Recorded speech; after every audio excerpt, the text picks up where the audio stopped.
did you have something? Oh. The room is moving around.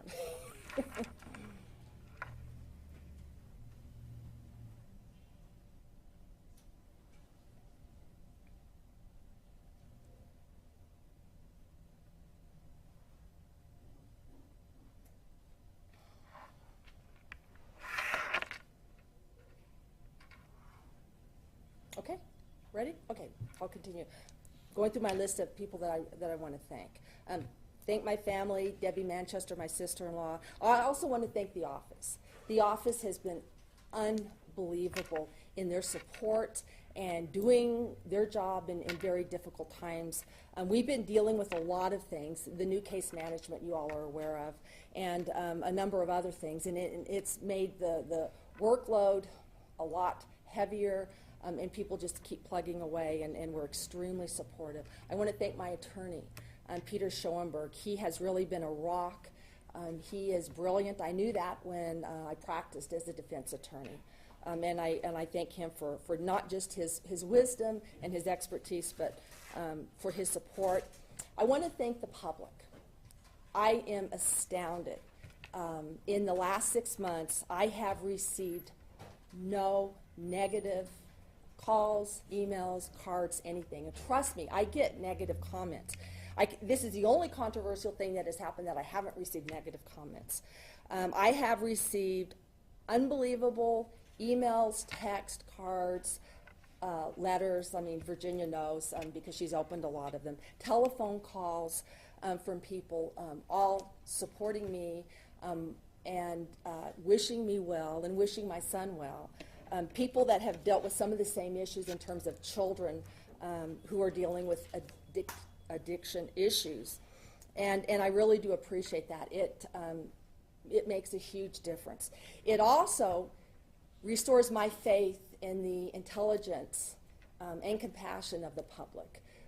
Despite what they saw on TV or despite what they read in the newspaper, they had a sense of what was true and what wasn't. And I like to think a reputation of 35 years or a lifetime of trying to do the right thing amounts to something. So I want to say thank you to them. I'd go out to dinner, I'd go to Costco, the grocery store, and there was never a time that someone didn't come up and offer their support. And there were some days that were kind of tough, so that support made a lot of difference. I'd also like to thank the AG's office for their report. They got it out reasonably quickly. It seemed to be well-reasoned, and I appreciate the effort and time that they put on it and their thorough analysis of the issues. I also want to thank you all because you pretty much respected the fact that I couldn't talk about certain things, and I never really felt like anybody was pushing it. And I know that that was really hard for you all, but you did it, and I truly do appreciate that. As I said, the last 6 months have been some of the longest. 6 months for me, the AG's only had the case for 4 months or so. I'm pleased this is behind us, and I think it's really important that we move forward. I just got an email this morning, another email of support, and she wanted me to address what makes an effective leader. And I started thinking, oh gosh, I don't have the answer, and I'm not sure there's a concise answer, but I think some of the things that make an effective leader, and I think it's kind of a moving target, is someone that tries to be transparent, someone that addresses the media openly whenever there's an issue. And I have to tell you, my December 8th press conference was one of the hardest things I've ever done in my life. And my dad said, don't do it, and my attorney said, don't do it, and I said, I'm going to do it because I'm an elected official. I've been accused of something, and I need to address the public, and I need to reassure them that I didn't do that. I think that's really important in a leader. I think being aware of what is going on and being able to adjust and acclimate to situations, trying to know what's going on out in the community, because we do kind of get caught up in a little bubble where we don't really know what's going on. People don't talk to us. Maybe because I usually have kids around me, I think a lot of people come up to me in public and they feel more comfortable. And I'm usually a very casual, approachable person. But we need to know what the public thinks. We need to communicate with the public. We need to return phone calls and emails. And I think an important thing is we need to do the right thing for the right reason. I wish there was a formula, because I think that changes too. What is right in one circumstance isn't right in another circumstance. I'm convinced that, that we have to move forward.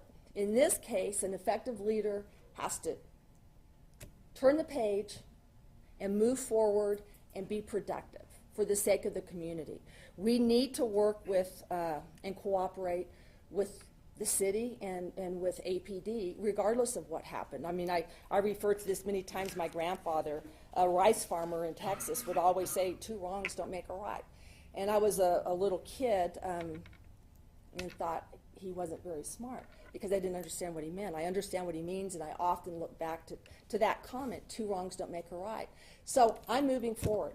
I have extended an olive branch to the Albuquerque Police Department and to the mayor in hopes that we can work together.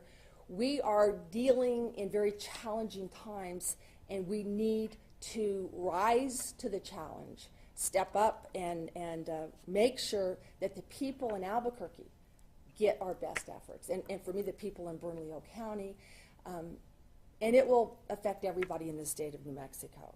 I have referred this matter, the investigation into me, based on the Attorney General's letter to the feds. I have been in communication with the U.S. Attorney's Office. I believe it was Tuesday morning, and I felt like I had to. I'm the Chief Law Enforcement Officer for Bernalillo County, and I felt like I had no choice but to go ahead and refer that to the feds. They will do with it whatever they choose to do with it. But because I have made that referral, it will keep me from answering some specific questions. And with that, I open it up to questions. What kind of olive branch? What did you do? Well, I'd like to meet with them. I did about 3 weeks ago, I think, emailed Chief Eden and said I would like to get together with him because we have to work together. Did he respond? He did respond and said that he'd get back to me. Where do you go from here, Karen? I know you said you wanted to move forward, but this is a very tumultuous relationship you have. Well, I think it's really important. I didn't start that. I really didn't. We simply, apparently, prosecuted people that we felt were in violation of the law, and that's what we did. I have to continue to do that because that's my responsibility, and I took an oath of office. If they disagree with me, then I guess they have to do what they think is right. But we were getting along well, it appears, until some officers were prosecuted and then everything broke down. We have to continue to do what we feel is the right thing. I hope that we can build a relationship where they will acknowledge and respect that. A little bit of tension between the DA's office and law enforcement agencies is good, because we do different things, and we don't think like police officers, and they don't think like lawyers, and there's a lot of good in that. Between the two of us, hopefully we can cover the bases. But I will do everything I can to work. And my husband used to make fun of me because I couldn't hold a grudge. He said, you wouldn't know how to hold a grudge if somebody tried to teach you. I don't have time to be petty. I'm at a point in my life where I have worked so hard, and I've raised 4 children, and I've buried a lot of people that were close to me, and I want to enjoy life. I want to savor all of the good things. Every day there's so much to be grateful for. I don't want to forget that. And I think that with that kind of attitude, we can move forward. We're not going to always agree. I will never agree with what happened, but it happened, and so we move forward. You said you're referring this case to the feds. Can you elaborate on that? I simply called them up and said I feel obligated that I make this referral to you all, and we're going to set up a meeting. I don't know, and it's really not my business to know what they do with it or how they handle it. But we did speak that I would be limited as to some of the things I could say if they decided to investigate it. So. Why did you talk? You can talk more about why you felt like you needed to turn this over to them. Well, because Hector Balderas' letter indicated that the evidence was minimal, if it existed at all. You could interpret that differently. In several places, he said there was no evidence, no evidence, no evidence. Indicated 5 witnesses that weren't interviewed that in fact corroborated everything I said. So I think that there's some issues. He raised those issues, and I'm just simply referring it as I should do. Ethically, I have an obligation to do that. Did you refer the safety, your fear for your personal safety to the U.S. Attorney's Office since they... You know, I'm glad you asked because my attorney did write a letter, and I have a copy of that on December 10th to the chief of the police department, and in that letter, it was about preserving different kinds of evidence, and he said that I did have issues with my safety, and that was given to that was mailed to Gordon Eden on December 10th.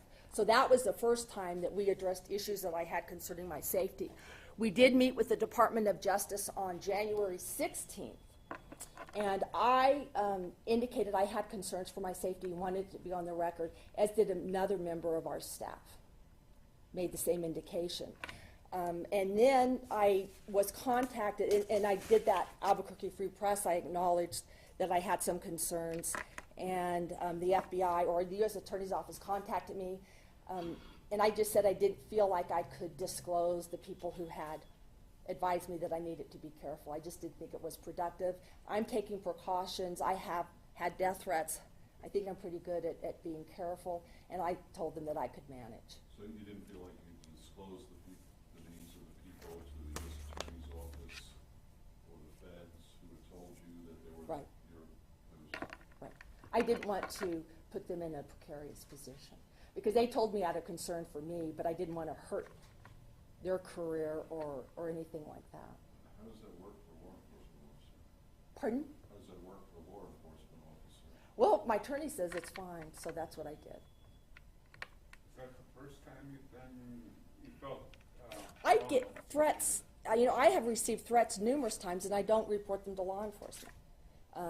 If they're super serious, I will, but I don't report every threat to law enforcement. Never have, because you just take precautions. A few years ago, you got your concealed carry permit. Yes. Have you kept that up to date, and are you still active? You know what? That's something I would really prefer not to address at this time. But no, I'm not carrying a firearm at this point in time. Carrie, can you talk about this? A few years ago, too, you also had APD securing That was about 8 years ago, Is that still 7 the or case 8 now? years. Pardon? Is that still the case now, where they were providing security? Oh, no, they're not providing security for me now. If Hector Valdera's assessment that this may have been politically motivated is, at all correct, based on your intention or foreknowledge that you were going to charge or take their officers to a preliminary hearing, an open counts of murder, has this process made you more confident to continue to review cases? And have you been following what's going on in Baltimore? And why is it there that they're able to make charging decisions within a matter of weeks, and here it's months and years? Well, I have been following Baltimore to some degree, and different people do things differently. Even if you look in Albuquerque, we have 14 district attorneys, and every one of us would handle something differently. I probably would be a little more cautious, just because I think that to charge someone is a huge step. We have to have probable cause, and I want to make sure that that we have that probable cause. I am not, and I don't know why I'm not, but I always felt like, and I was raised, and my dad is a perfect role model. All my life, he was my hero, and still is my hero. You do the right thing for the right reason. And if somebody threatens you, you still do the right thing for the right reason. And if you die, well, you did the right thing for the right reason. And I'm not going to change that. I can't change that. That's just in my blood. And I've talked to my children. My children are old enough now where I talk to my children, and I said, okay, guys, there's situations going on. It's a little uncomfortable. How do you feel? What do you think I should do? Do you think I should back down, fly below the radar, or do you think I should do what I think is right? And I was relieved and very proud that my children said, Mom, you've got to do what's right. You've always done what was right, and you've got to continue to do it. Are you going to run again, Carrie? I haven't, and I said that last, with Channel 13. Right now, it just would seem so frivolous for me to even be thinking about that. I've got a lot of things that I need to get under control, and then I will make that decision. Another important thing about a leader is really placing service above all else. And my personal agenda really doesn't seem nearly as important as my responsibility as a district attorney. The Attorney General said he believes certainly the timing and perhaps the investigation in totality was politically motivated. Do you believe that? I do believe that. You do believe that? I agree with the Attorney General's letter. And What what about were the the part- political motivations? Well, and that's something that I really can't get into. He also said, the AG's findings that you've contacted witnesses Right. in the case. What's your reaction? Well, my reaction to that is I don't think he said I contacted them, because he said there was no proof at all that I made any contact with them, but there was contact. Andrew contacted me, and Ryan contacted me to the best of my ability. Andrew admits that he contacted me. There seems to be some confusion with Ryan, but I don't have Ryan's number in my telephone, which would lead me to believe I never called him, that he called me. I think you need to put in perspective that both of these individuals, Ryan grew up in my home. It was like, one of my children called up and reported it. The whole context, I made sure they had made police reports. I knew that instantly. I initially offered to help Ryan with insurance. I can help you with the insurance if you need any help with that. But if you look at our emails, and I made sure most everything was in writing, so that there would be a record of all of the communications, and thank heavens for that. There was a record of all the communications. Never asked about any contact with the police other than you did file a police report. You need to do that. And never asked, are you contacting the police? Are you doing anything with the police? Are they calling you? Or have you heard anything? Never asked any. Everything was about my son. And Ryan told me where he was living. If you go through all of those communications, and same with Andrew, it was all about what Justin's doing, where is he living. I even mentioned in an email to Andrew, I went to APD and talked to Javier Gonzalez with the CIT team. And I said, I need you to go talk to my son. I want you to talk to my son and tell him what kind of life he's going to be looking at if he doesn't start taking this seriously. So if I was concerned about my son's criminal case, I wouldn't connect him up with APD and say, here, let's talk. And that's in an email to Andrew in July. And so I was not the least bit concerned about Justin's case. I was concerned about his life. It never occurred to me that this matter, the right things were going, that we would even be thinking about a legal situation. We would be planning a funeral. And if you read some of my emails to Andrew, I say that. I'm starting to plan his funeral. I had already buried one child. I can't believe I'll be burying a second. It just doesn't seem fair. That's in my emails. So all of my contacts with these individuals, making them whole was part of it. But really the basis, and I think Attorney General Balderas recognized that too, it was about Justin. It was about trying to save his life. And I'm a mom, and I will try to save my children's life. And I think it's also not just being a mom, I think it's my responsibility to the community. If he had violated the law, I had an obligation to try to get him on the right path so that there wouldn't be any other victims. So that was our total sum. I think I had 4 communications with Ryan besides the phone call that he contacted me, and I don't know how many, but not many more with Andrew. And all of those are documented except for when they called me. I was able to finally, my goal was to get him into treatment, I mentioned that. And we were able to get him into treatment in November. Have you talked to Justin? I have not. he sent me a text on Mother's Day, and I have not had any contact with him since then. I was in contact, his attorney called me the next day, which was Monday, and asked me for Justin's most recent phone number, and I gave it to him, but I have not had any contact with him at all, and I don't know where he is. Did he reach out to your son after your request?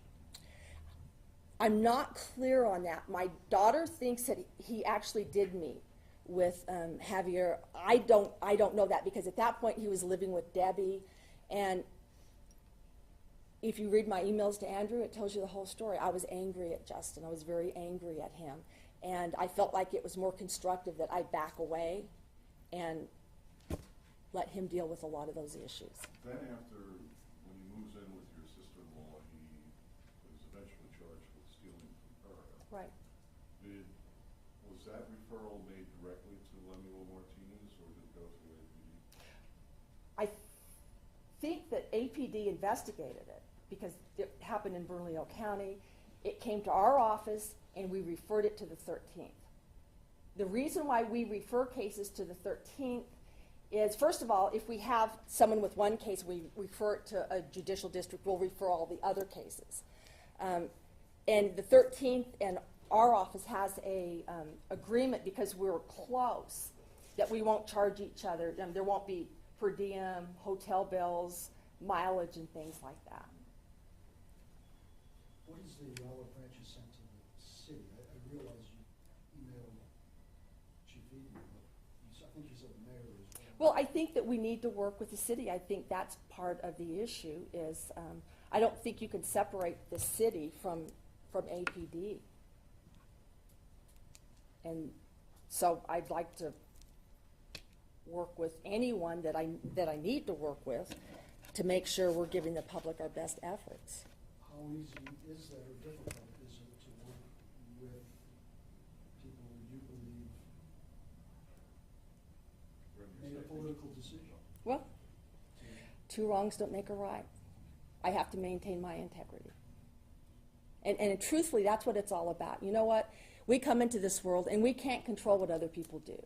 And we've all been wronged, and we've all had challenges and dilemmas and difficult times in our lives. The only control we have is to try to do the best that we can. That's all that we can do.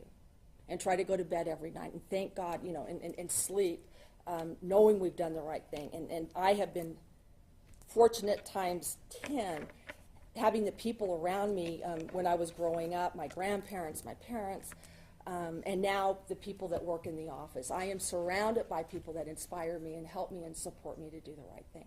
I can't say that I don't fantasize occasionally, but we all have to do the right thing. I'm a little concerned here because if the threat to your personal safety comes from APD, within APD,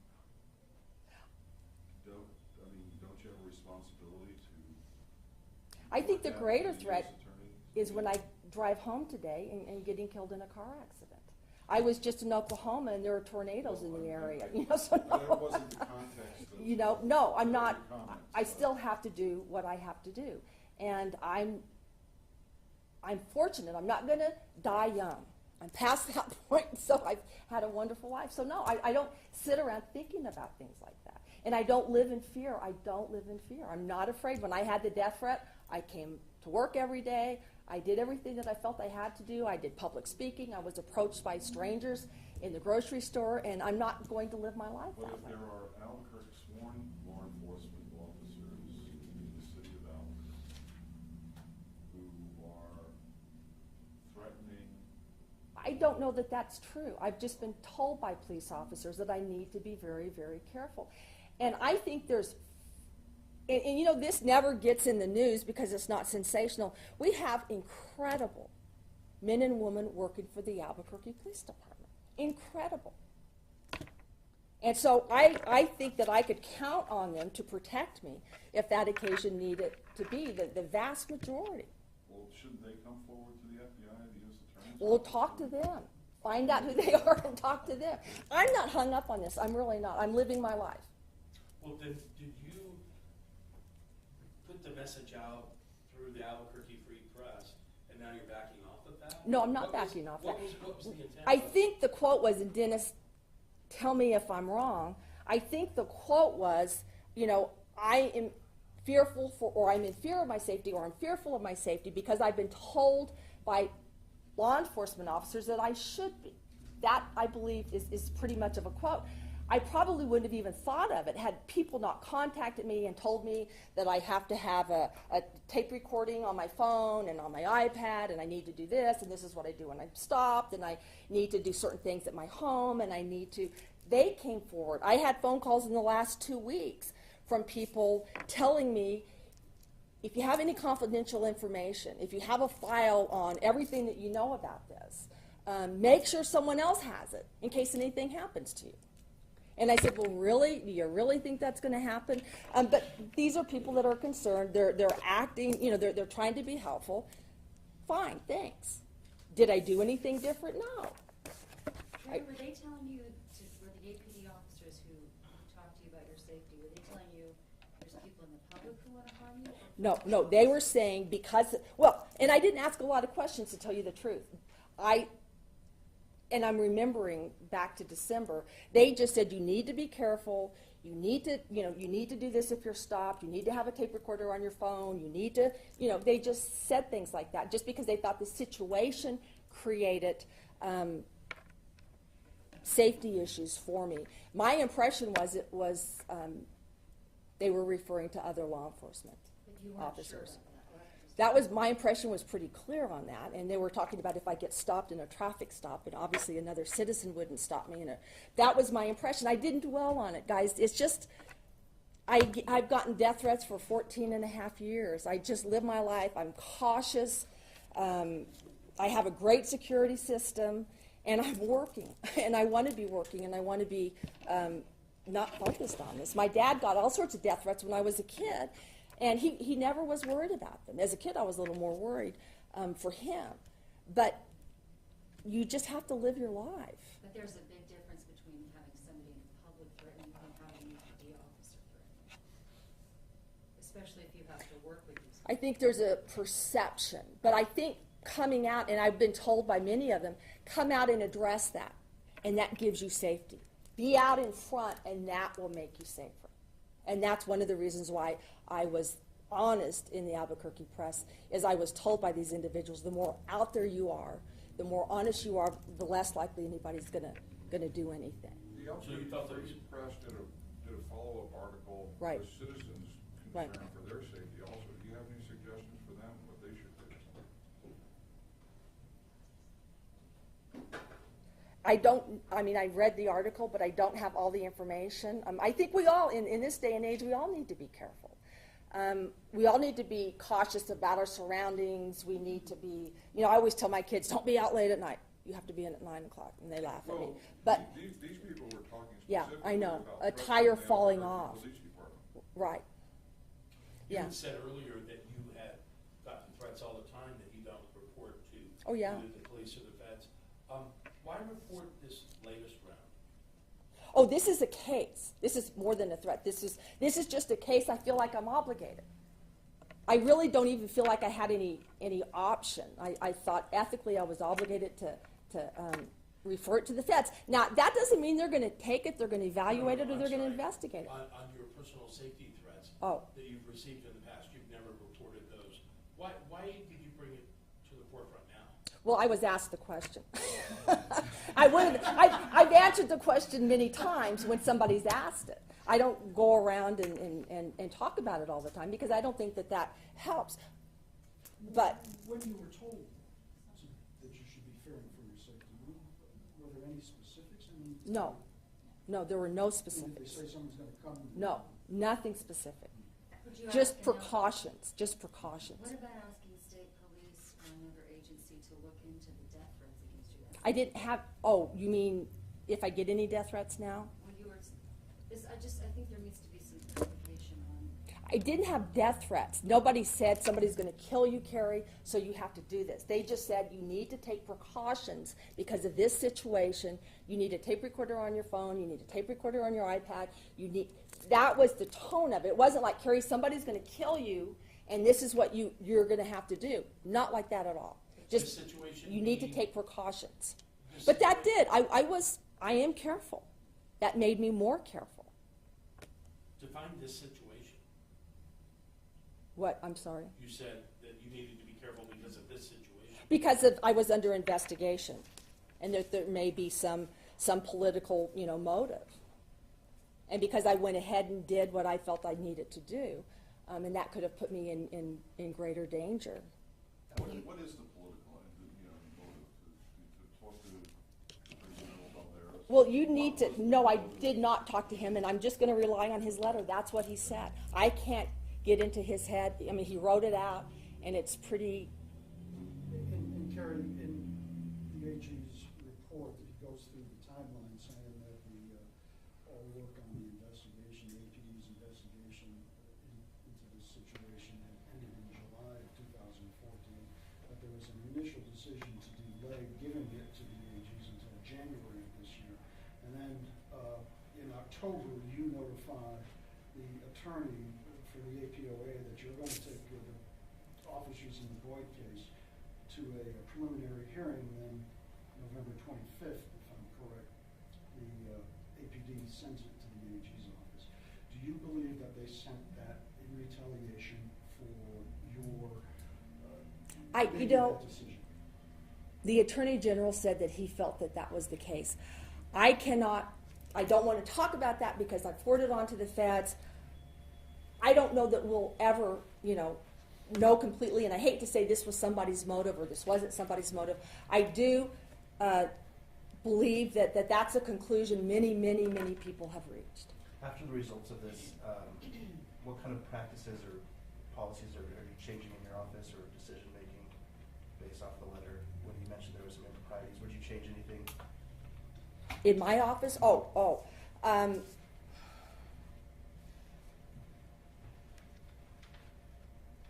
I would certainly think about it. I think if anybody were to call me, I would hang up on them. And then call the New Mexico State Police, say, I got a phone call, I don't know what it was about, but I hung up. I don't know. I'm hoping that Justin has been in a number of different situations. I have never, ever been in contact with anybody related to any of his situations. I was only in contact with these two people because they contacted me.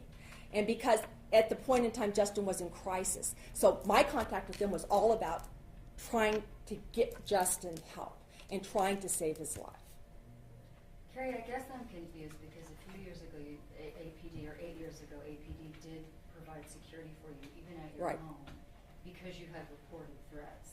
And now No, I had a very specific threat in that instance, and a hit had apparently been, the information I have is somebody had taken a hit out on me and another member of our office. The other member was supposed to be guarded by the Bernalillo County Sheriff's Department, and then APD was going to take over my detail until we could get it resolved. Apparently somebody came in to try to do a buy for a machine gun, is what I was told, to do the hit. And that kind of went south, and just a lot of things went south, and so it lasted for 3 months. But that was a very specific threat. Apparently our house, our homes had been under surveillance, and so that was very, very different. When I get a general threat, we assess it. I mean, I'll take it to our investigator and say, do you think this is serious? Do you think this isn't? Do you think this is a threat? Do you think this isn't? Okay, I'm careful. But I So do the not call governor has a APD. detail, the mayor has detail, the governor has detail. Do you need full-time detail? No, I don't. I don't want a detail. I'm fine. I'm taking care of myself. I'm good. I'm strong. And that's one of the things this has taught me. When you go through a situation like this, you do develop new strengths. I mean, you have to survive. And once that strength is found, it never leaves you. So, as my daughter said, and I was proud that she could say this, is, Mom, you're going to be okay. You can take care of yourself. And I feel that I can.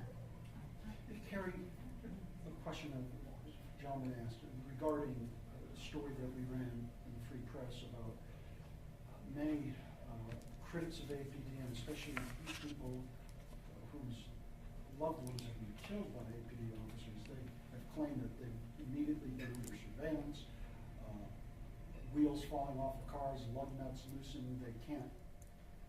APD cars suddenly showing up on on the streets, they feel it's an effort to intimidate them, that this has been. Do you have any concern? I mean, this is the police department. These people say they feel afraid and intimidated by the police department. Do you have any thoughts on that? I do. I have concerns with that, but I don't know, what we can do unless we have something really specific, and we need proof. I mean, we go forward with evidence. If we don't have evidence, we don't go forward. That's just, plain and simple. I do have concerns about that. I have concerns that there's that perception, and that's something else we need to work on. During the rallying march last summer, there were APD undercover officers identified. There was proof there that people felt intimidated there. Is there any? I can't speak to that because APD is a separate agency, and they have tactics and things that I'm not even aware of, that I'm not trained in, that I'm not skilled at, and they have to do their job the same way that we prosecute cases and know the law and know the judges and how to pick juries. We have two different skill sets, so I can't, unless there's something illegal and it's reported to us, I really have difficulty weighing in on that. I want to be fair. And I know it sounds weird. Okay, we're moving forward. I mean, it's not sensational. We're going to start working together, we're going to get along, and we're going to serve the people. I'm sorry, it's not more sensational. It's what it is, and you have my sincere promise that that's what I will do. The last news conference, or a few news conferences ago, you said that the city and the department are in real crisis. Well, I said the city is in crisis, and I further, and then I went on because I was asked another question, didn't clarify that. I think that, I was just speaking from a personal viewpoint, but I was talking about people leaving Albuquerque, I was talking about the economy, I was talking about teachers wanting to quit and retire early. I'm talking about our mental health issues that there just doesn't seem to be any solution for. I got an email last night from a guy who's mentally ill and says every time, I have an episode, I go to MDC. I don't want to go to MDC anymore. I don't know what to answer. I try to answer all of my mail and messages. I don't know what to tell them. I'm thinking I'll hopefully come up with something. So all of those kinds of things, I think, are a crisis, and I could probably talk about a whole lot more. But that, I didn't say that to say it's in crisis and it's anybody's fault. It's in crisis, and I have to take some, and I think I did, take some responsibility and say I'm going to do the best job I can to help us work through this crisis. I have responsibility. The people elected me to try to find the answers. I'm aware of that trust, and I'm going to honor that trust. Speaking to that, where do you see the investigation, your investigation, going into the situation with former APD officer John Corvino? Oh, you mean the certification of officers? Yes. It's not, I guess they filed a civil suit on that. We were told of that situation, wrote a letter to the Attorney General because we were very concerned. Because if that is in fact the case, I think it goes back to 2011, possibly affecting officers, and they estimate that maybe 100 officers could be involved in that. And we don't know. I mean, that's why we sent the letter to Hector Balderas and asked for a audit be done, because defense attorneys can challenge anything that an officer does within his scope of work responsibilities, meaning arrest warrants, search warrants, criminal complaints, testimony, and could create havoc for our criminal justice system. And they could go back to 2011. Have defense attorneys been calling your would office? be huge. I have been told that defense attorneys are gearing up and they're going to start filing the motions. And that's one of the things I need to talk to Chief Eden about, because we need to be prepared when they do that. And we'll just do the best we can do with the situation. We're not in control of the situation, but we will do the best we can with it. So you don't intend to do any kind of an investigation from your office? See, our office is kind of like a law firm. We have what we call them investigators, but they serve process, subpoenas and things, thousands and thousands. And then we have some investigators that do work and locate individuals that are hard to locate and witnesses and try to tie up some loose ends right before trial. But we don't have the capability of investigating. We're not an investigative agency. When we need something investigated, we go to APD, BCSO, or the state police and say, would you please look at this and investigate it? So what faith do you have in investigations being brought to you by APD now? Well, I think most of them on their face are good, we hope. If the defense attorney does not believe that, then that's something that will be litigated in court. I mean, that's the process that we have. I have concerns about the certification issue, but I'm not in control.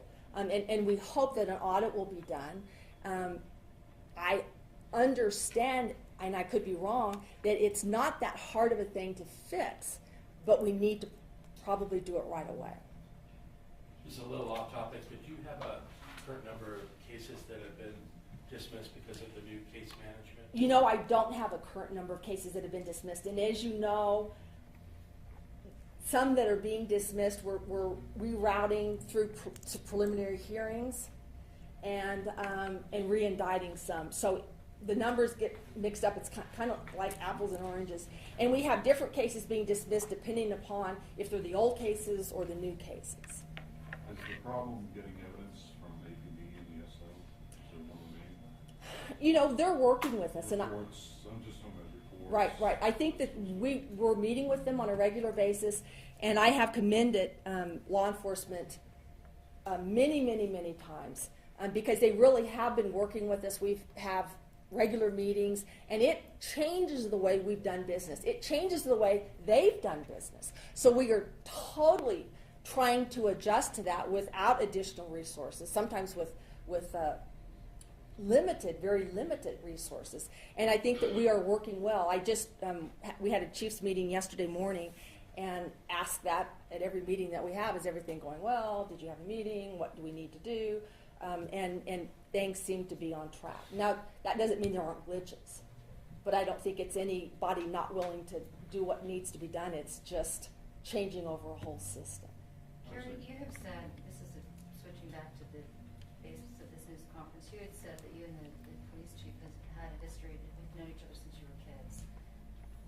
What's it like now? What's your relationship with him? Well, it's just, it's non-existent, but it's not. You know, it's not bad. I reached out, I think it was the 20th. I'm not sure the date that I reached out. No, it was probably the 30th of April, and said, hey, can we get together and just meet? I know you care about the police department, and I care about the police department, and we both care about our community. We're both natives, or I think he's a native. Let's talk. And he responded saying that he would get back to me, and then I didn't hear anything. Last night, I had sent him a letter on March 31st outlining the number of officer-involved shooting investigations that we hadn't received. And he sent me an email last night giving me an update on the status of the officer-involved shooting reports, which was great. And I have hopes that we're going to be able to work together. I mean, we do have a background. I think we went to I know we went to high school together. I don't know if we went to middle school together. But I have always worked well when he was the U.S. Marshal. I mean, I thought if I had a problem, I'd call Gordon up and he'd find whoever we needed to be found anywhere in the world. So this situation, it was very shocking. But it is what it is. Can I'm you stronger. forward us a copy of this email with the status of the officer-involved shootings later today? Yeah, I can. I don't think I have a copy on me, but yeah. And it's just simply a letter. Yeah, I'd be happy to do that. It's public record. Speaking of officer-involved shootings, how do you feel about this recent case that's been revealed in KRQE with Dale Lucian? Well, I said yesterday, I mean, I can't believe it. I can't believe it, but it's on film, so I guess it is what it is. I believe that the state police are looking into it. I think I read somewhere where the AG may be looking into it, and we certainly will be working with them. And making a determination if there's any criminal wrongdoing. Sometimes things look bad, but it not necessarily a crime. And so we need to be deliberate. We're lawyers, and we need to investigate it, look at the laws, and see what can happen. We need to work so hard, every one of us in law enforcement, in the DA's office, anywhere in the community, to act with integrity so that the public has faith that we're doing the right thing. You know, we have people that are so apathetic in our community and feel like they have no control and everything's out of control. And I think we as public officials, public servants, need to let them know every day we are serving them. We are doing the best that we can for them. Can I ask you a question back on the KRQE's report? You did conclude in the final portion of the report that you created the contact between you and the victims Right. in the case that created an appearance Of an impropriety. of an Right. impropriety. Now, your attorney said he was wrong on Right. the law and on the facts. You know, I'm not quite sure where you're on that. Well, specifically. what I said, and I tried to address that, I disagree with that respectfully. I didn't contact the victims, they contacted me. It wasn't anything really about the case, it was about Justin, and I think the AG's report indicates that. I did everything in writing so that there would be a record, thank God. So if it ever came into question, there would be a record of it, and there is.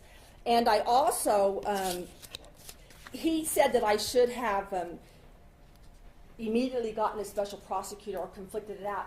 The way the process that the DAs do and the way our case management system is done is we get a police report, and then we open up a file, and if there's a conflict, then we send the file to the office that will be handling the conflict case. I've never known of a conflict case to occur that we didn't have something from the police agency to confirm that an offense was committed. In an abundance of caution, what I did is, because I wanted to let everyone know that I would never access any information on my computer that related to anything dealing with Justin, I did have my computer audited. I think Debbie was the one that contacted the Association of District Attorneys and said, would you please audit Carrie's computer? And I don't remember the time period. And the audit came back and said I actually don't use case management that much, but there was absolutely nothing relating to Justin, any kind of case that was that I had access on case management. So I basically was just relying on what Ryan told me, and by the end I had concerns. I mean, I was wondering why Justin hadn't been arrested. That would have created a situation where I would have immediately conflicted the case out and talked to the conflict attorney and said, this is what has happened so far. But I did not, first of all, I was concerned about my son dying. I was a mom. But I was very, very careful to make sure that I didn't do anything that was inappropriate or that would have any impact on the case whatsoever.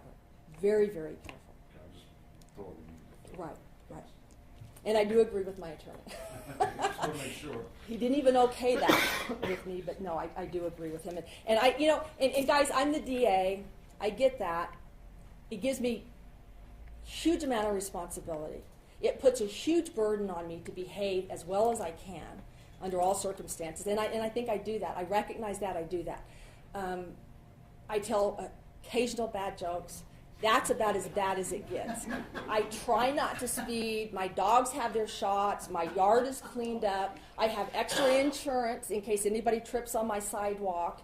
I pay all of my bills. I really do take that responsibility very seriously.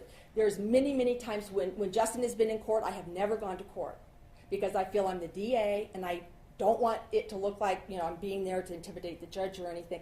So in many ways, I don't act like a mother. In this case, when my son's life was on the line, and it may be on the line now, I felt like I could act like a mother, but I still operated within all of the boundaries of the law and of ethics and of my own personal morals.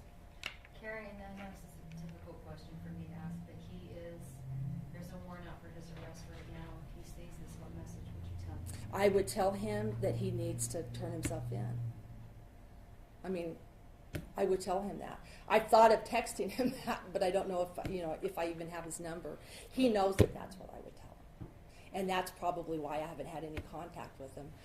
I would probably tell him, call your attorney and turn yourself in. That's what you need to do. I've been telling him for years that you have to deal with what's in front of you. Denial's never worked for me. You got to face it, fix it, and move on. And that would be my advice to him. Is there ever a point where you felt like it's time to leave this office and focus on your family? I have been focused on my family, Nancy, and I have to say that's a little offensive that a woman can't work and serve the community and be a mom. I'm saying because you keep bringing up your kids. And you keep No, bringing my up- kids are part of my life. I'm not a DA without kids, and now I'm a mom with kids. It's part of who I am.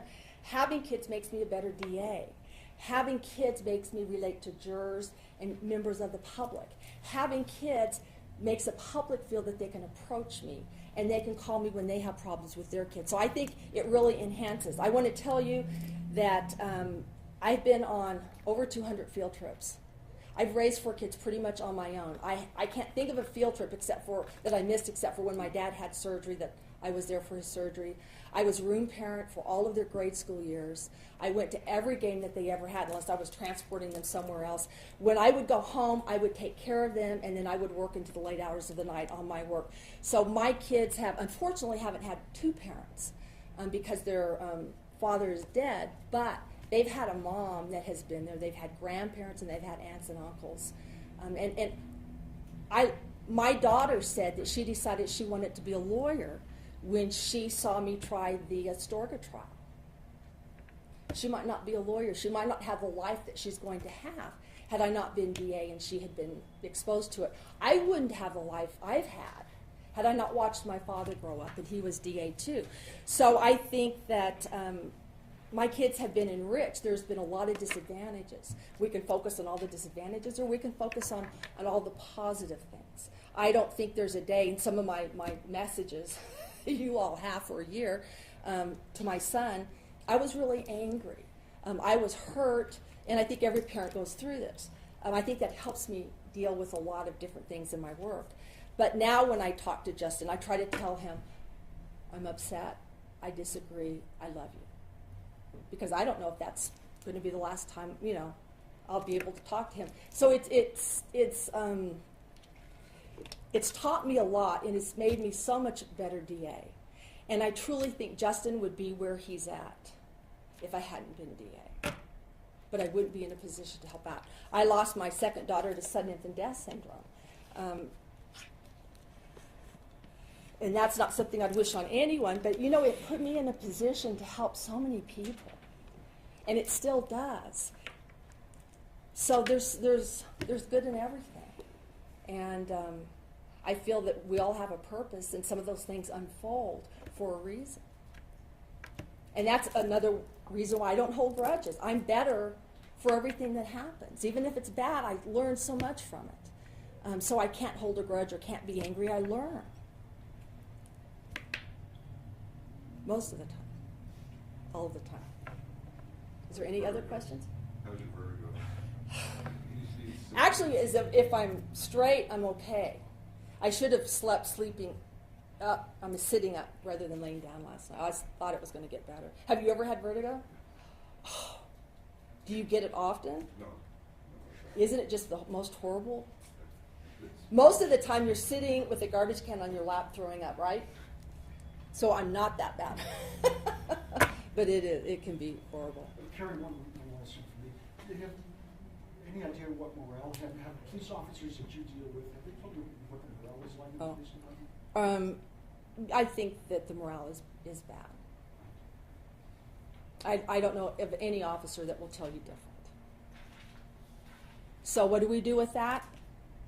We acknowledge it, and we try to fix it. And we work really hard to try to fix it. Because we do want our police officers, we want our attorneys, our prosecutors, we want our defense attorneys, we want everyone to have high morale. They can be a better public servant if they feel that they have the support of the people they're working with and the people they're working for. Or do you get the impression that any of them are backing off on doing their jobs? terms of policing? Well, I think that there's fewer officers out on the street, is my understanding. And so our cases, the arrests have gone down. I have not personally done those numbers, but I've been told that. I think that everything changes when you have low morale. You know, you just can't work at your optimum level if you're depressed or second guessing yourself, or if you have negative contacts with the public.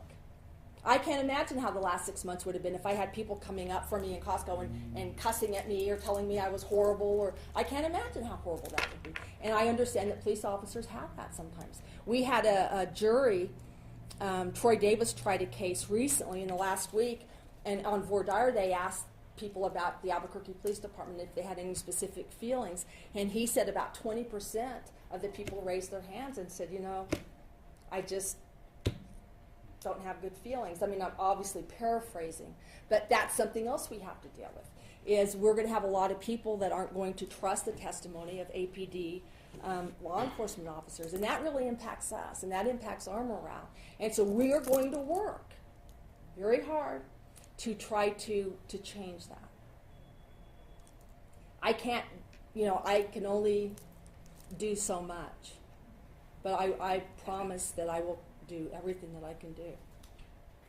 So you see the cure as being leadership at APD, and do you see that changing? Well, I see well, you know, I have bad habits, and I always have hope that I can change those bad habits. So we have to have hope. I think we need to be out in front of you all.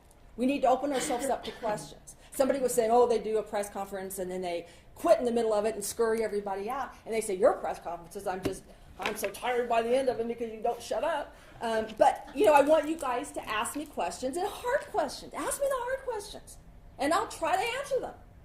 And because that's part of my job. We need to be open. We need to put ourselves out there. We need to be transparent.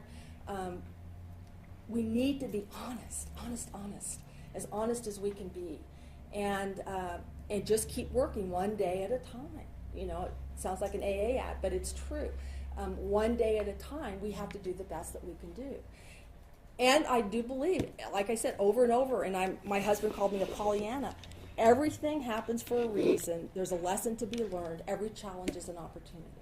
I've had more opportunities than I've wanted lately, but we really can turn them into something good. So we can't look forward to seeing your press conferences on YouTube. Do you want to? I could probably work something out.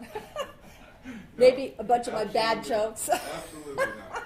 Did you anticipate a hard question being asked today and prepare for it that we didn't ask? And what is that hard question? You said ask hard questions, so ask yourself a hard question. I think you guys did a very good job today. And I will try to go forward and do a very good job. Thank you all very much.